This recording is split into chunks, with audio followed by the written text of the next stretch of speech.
Also, to assess their Patricia views on the Reyes call is a center. market researcher. In particular, She is coming to the end of her wanted presentation to look Quartz into the Power issue Group of about her unresolved research into customer their inquiries customers. and complaints. So those are the key results of the survey. I hope you will be able to use them effectively. Well, I've come to the end of my presentation. My aim was to give you a good overview of the background, the approach, and the results of the survey. We have seen how far-reaching the research is in terms of numbers.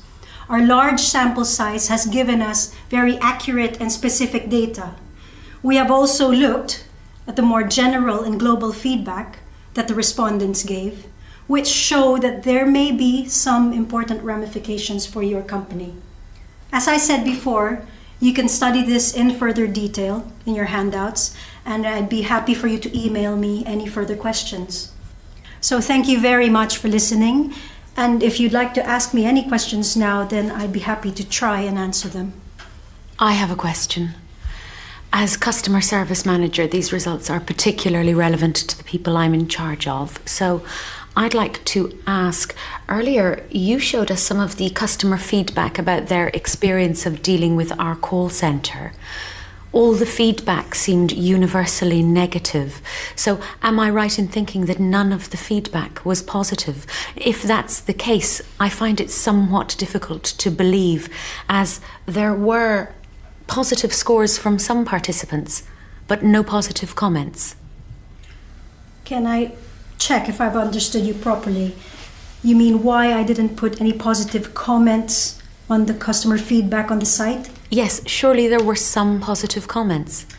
Of course. It's a good question. I can understand how this is a concern for you. Let me explain. As I said before, I was only presenting the main findings. The full details are in your report. With regard to the feedback on the call center, however, I'm afraid the responses were either negative or quite neutral. But you didn't report any of the neutral comments. You're quite right. I didn't report any of the neutral comments, but my aim was to give you an overview of the findings, not to go into every single detail. But my comments are representative of the majority, though I accept, don't tell the whole story. Does that make sense? I guess so. Thanks. Well, perhaps I can say here that my brief to Patricia was to give us a summary, not the full report. So perhaps I can take some responsibility for the way the findings were presented. Now, I'd also like to ask a question, and that is, having carried out the survey, do you think there are any questions that we should have included as part of the survey but didn't? Or perhaps you'd recommend a follow-up survey? Let me deal with your question first about another survey. I think we would always recommend another survey, but only after you've implemented action based on the results of the first survey. That way you can monitor whether the changes were effective. But we're probably talking about after about 18 months to 2 years. Now, as for your question about whether we should have asked another question, I'd say no. I think the findings here are fairly conclusive. Anyway, there is the danger of generating too much data with this type of research. I see.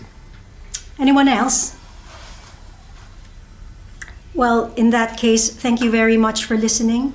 If you had any further questions, feel free to contact me anytime. My contact details are on the first page of your report.